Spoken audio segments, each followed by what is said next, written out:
Assalamualaikum warahmatullahi wabarakatuh. Perkenalkan, nama saya Daryl Bintang Pratama. Pada kesempatan ini saya akan mempresentasikan apa menjadi proposal manajemen saya, yaitu rekonstruksi makna alasan melalui kritik hermeneutik dalam tafsir Al-Azhar. Nah, sederhananya, mengapa saya memilih judul ini? Ya, karena saya melihat potensi yang lebih dalam surat Al-Azhar ini. Di samping itu, saya melihat belum ada yang menggunakan metode hermeneutik. Nah, di sini cara menulis judulnya saya menggunakan metode yang dituliskan oleh Pak Miski, yaitu menggunakan formal, material, objek objek material, objek formal, lalu metode dan juga keterangan. Nah, di sini objek formalnya adalah rekonstruksi makna. Nah, rekonstruksi makna sebenarnya kemarin itu saya menggunakan interpretasi makna, tetapi karena interpretasi makna itu dinilai terlalu umum dan saya mendapatkan banyak dari saran-saran itu kurang menjual, maka saya coba menggunakan rekonstruksi. Ternyata rekonstruksi tidak menjadikannya lebih bagus. Nah, lalu yang kedua, objek materialnya saya menggunakan surat Al-Azhar dengan metode kritik hermeneutik dalam tafsir Al-Azhar sebagai keterangan. Oke, berikut. Nah, latar belakangnya sederhana saja. Terjadi pergeseran pembacaan paradigma Al-Quran. Nah, pada zaman dahulu, pada zaman Golden Age of Islam, masyarakat itu dibentuk oleh Nas.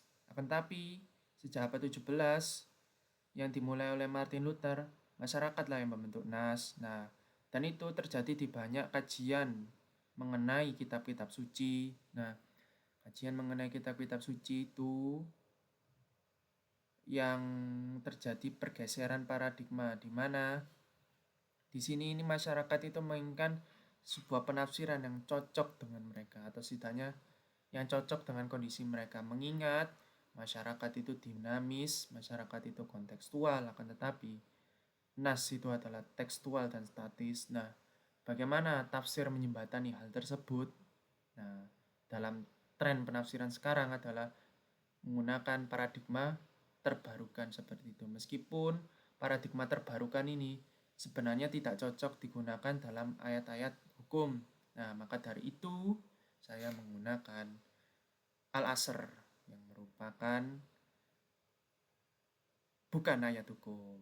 Nah, di sini cenderungnya disebutkan bahwasanya ayat-ayat hikmah daripada tafsir Al-Azhar, tafsir Al-Misbah, dan juga Ar-Razi dalam keterangannya. Kurang lebihnya seperti itu. Lalu yang kedua, mengapa sih Al-Azhar? Sederhananya, teks ringkas, makna mendalam. Nah, teks ringkas itu bagaimana? Ya cuma 3 ayat toh. Nah, makna mendalamnya bagaimana? Maknanya di sini dibutuhkan dalam konteks masyarakat sekarang. Sederhananya, masyarakat sekarang itu terlalu hedonia. Hedonia di mana mereka itu hanya mementingkan material dan juga pencapaian diri yang lebih banyak dan juga lebih baik. Sampai-sampai mereka lupa untuk membuat bekal-bekal mereka pada akhirat dan juga membuat bagaimana hidup mereka itu lebih bermanfaat dan bermakna.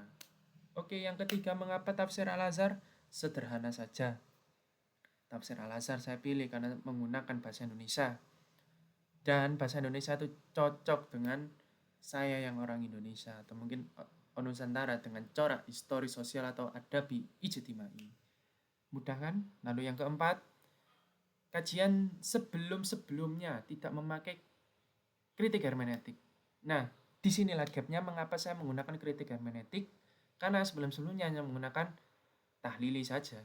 Nah, kurang lebihnya seperti itu, hanya berupa maudhu'i tahlili lah kurang lebihnya.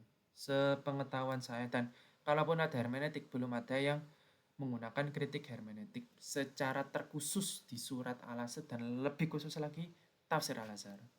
Kelima, kebutuhan rekonstruksi mana yang lebih kontekstual. Balik lagi ke poin 1 yang mana poin 5 ini saya gunakan sebagai bentuk pengunci daripada seluruh poin yang ada. Nah, kenapa sih kok kita membutuhkan rekonstruksi makna di sini?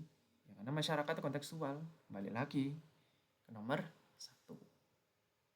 Nah, sejauh mana hal ini bisa digapai dan bisa diimplementasikan dalam ranah teoritis maupun praktis? Sederhana saja.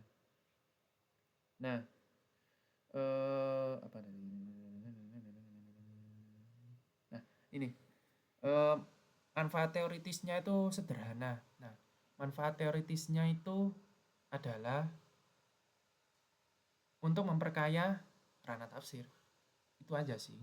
Nah, untuk manfaat praktisnya, ya orang supaya bisa lebih sadar bahwasanya Al-Quran sendiri pun sudah membuat pemaknaan, atau setidaknya orang-orang yang mempelajari Al-Quran telah membuat pemaknaan yang sekiranya itu tidak terlalu melenceng jauh daripada pemaknaan pada sebelum-sebelumnya, pemaknaan pada umumnya. Bahwasanya ada loh surat di Al-Asr itu yang dia itu memberitahu kalau hidup hanya untuk mencari harta, monyet pun juga bisa.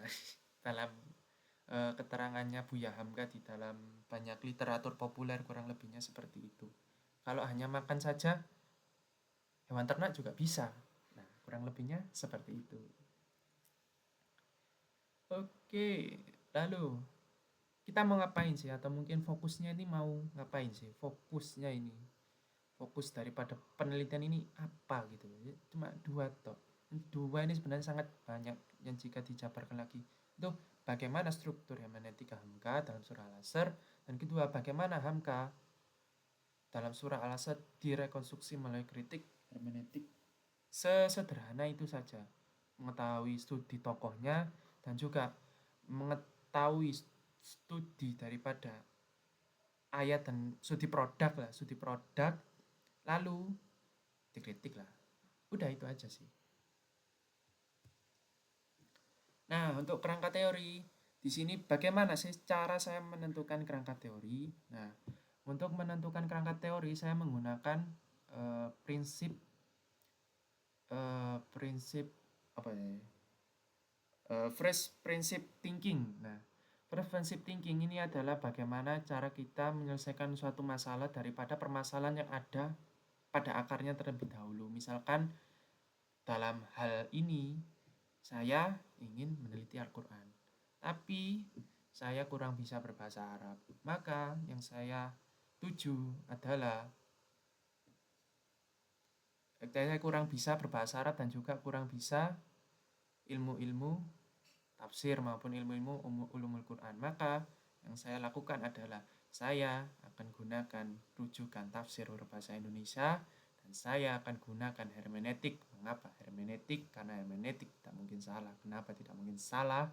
Karena di dalam hermeneutik tidak ada yang benar dan salah, tetapi hanya ada kedalaman dan juga kedangkalan makna. Maka dari itu, kerangka teori yang pertama saya gunakan adalah hermeneutika sebagai pengertian dan juga pengembangan. Meskipun sebenarnya dari 6 ini itu merupakan bagian-bagian daripada trial and error dari berbagai macam literatur yang sudah saya telaah menggunakan tabel-tabel yang ada dan juga berdasarkan sumber-sumber buku atau lain sebagainya gitu. Nah, hermeneutics dalam pengertiannya sederhana sekali, yaitu apa namanya? Hermeneutik dalam pengertiannya itu adalah sebagai proses memahami teks melalui dialog antara pembaca dan konteks. Ya, hanya itu saja. Muter-muter itu saja. Dalam perkembangannya saya mengambil 4, yaitu bagian filosofis, bagian klasik, bagian simbolik, dan juga bagian kritik. Yang mana masing-masingnya ini saling ada gitu. Jadi di sini mengapa sih saya kok ambil banyak gitu katakanlah? Karena di sini kalau misalkan saya ambil kritik saja, bagaimana saya bisa mengkritik, yang mana kritik itu kan bagian akhir. Nah, bagaimana saya bisa mengkritik sedangkan awal-awalnya saja saya tidak tahu. Nah, maka dari itu saya ambil yang 4 itu yang tertulis pada makalah. Lalu yang kedua adalah hermeneutika studi Al-Quran. Di sini saya menggunakan tentu saja yang sering kita kenal adalah Fazlur Rahman dengan prinsip double movement-nya. Nah, di sini saya menemukan kontekstualisasi mana, yaitu tekstualitas Qurani tekstualitas dalam keseluruhan makna, tekstualitas makna, intertekstualitas dalam keseluruhan struktur Al-Qur'ani. Maksudnya itu maknanya itu berkesinambungan antara satu ayat dengan ayat lainnya, jadi tidak kontradiksi. Lalu maqasid syariah sebagai tahsini atau sebagai tujuan etis, lalu peran aktif sebagai pembaca. Udah gitu aja sih. 3, kritik hermeneutik sebagai metode. Nah, di sini saya memahami struktur makna penafsir terlebih dahulu. Maka dari itu saya katakan di latar belakang sebagai saya harus melakukan studi tokoh terlebih dahulu dalam fokusnya itu. Studi tokohnya berupa historik, linguistik, ideologis, dan aplikatif yang akan dikritik melalui hermeneutik kritik tersebut. Nah, lalu pada hal ini saya menggunakan Richer, yaitu eksplanasi, pemahaman, dan a priorisasi atau bentuk kepastian gitu. Nah, 4, teori makna dalam Al-Qur'an yang setahu saya itu saya ambil 4 lah kurang lebih, meskipun sebenarnya ini masih cukup membingungkan gitu. Yaitu teori makna leksial, kontekstual, dan eksistensial, lalu rekonstruktif, ya kurang lebihnya seperti itu. Nah, Hamka menekankan nilai-nilai moral dalam kehidupan sosial, iman aktif, solidaritas, dan kerja kolektif. 5, model rekonstruksinya. Nah, bentuk model rekonstruksinya itu 1, saya akan mengidentifikasi kasamnya dari wal asr itu terlebih dahulu. Lalu kedua, menganalisis hermeneutikanya itu bagaimana sih Hamka itu menafsirkannya. Lalu yang ketiga, melakukan kritik terhadap hermeneutik Hamka. Lalu yang keempat, baru menyusun pemaknaan baru atau interpretasi sebenarnya. Akan tetapi di sini saya menggunakan judul rekonstruksi supaya lebih menjual gitu kurang lebihnya. Nah, habis itu saya kunci semua itu dengan yang keenam, ya, berupa tafsir Al-Azhar sebagai objek hermeneutik, di mana apa sih ini kok dikatakan layak gitu loh. Bersifat humanistik tentu saja, adabi ijtimai, dekat dengan masyarakat Indonesia, reflektif, dan juga interdisipliner. Selesai. Itu aja sih. Nah, untuk metodologi penelitian tentu saja saya menggunakan kualitatif, ya kualitatif basis research gitulah kurang lebih. Terus 2, pendekatan penelitian deskriptif analitis, ya, dan juga hermeneutik kritik dalam hal ini. Jadi deskripsi analitis, habis itu saya coba kritik berdasarkan deskripsi yang sudah saya paparkan berdasarkan sumber-sumber yang ada. Terus untuk sumber datanya ya primer tafsir Al-Azhar dan juga terkhusus surat Al-Asr. Sumber sekundernya ya buku-buku terkait hal tersebut lah. Terus metode pengumpulan data, studi dokumen, penelusuran kata kunci relevan. Ini saya ambil dari tesisnya Kamila Abdullah untuk kali ini, untuk metode pengumpulan datanya. Nah, untuk metode pengelolaan datanya, tahapan sistematisnya itu ya tentu saja menghimpun atau setidaknya menentukan tema lah. Di sini temanya itu saya mengelompokkan menjadi struktur penafsiran Hamka, konteksnya, aspek hermeneutik. Jadi ada 3, yaitu Hamka itu bagaimana, konteksnya itu bagaimana, lalu aspek hermeneutiknya itu bagaimana. Yang pertama itu saya coba temanya dulu, coba saya klasifikasi berdasarkan temanya. Jadi saya buat tema, saya kumpulkan, saya klasifikasi, lalu saya verifikasi yang benar-benar menjadi relevan dalam penelitian saya. Tuh, saya gunakan dalam hal ini ya, untuk pengumpulan data saya gunakan tabel yang telah diberikan oleh Pak Miski, meskipun tidak secara keseluruhan, artinya tidak benar-benar saya catat, akan tapi saya coba refleksikan berdasarkan poin-poin yang ada di situ, lalu saya coba lihat ada nggak ini di sini dan begitu, kurang lebihnya seperti itu. Apa menjadi gapnya, apa menjadi kekurangannya, menjadi kritiknya, kurang lebihnya seperti itu. Nah, baru setelah metode pengelolaan data dan selesai sudah dalam pada hal ini, mengapa saya menulis ini selain daripada untuk tugas Medpen, ya tentu saja supaya saya bisa lebih mengerti daripada penyusunan Medpen atau penyusunan proposal skripsi lah, yang sekiranya proposal skripsi itu justice, penyusunan skripsi itu yang baik, pengumpulan proposal skripsi itu yang sekiranya itu naratif mungkin dan juga sesuai dengan bahasa kemanusiaan.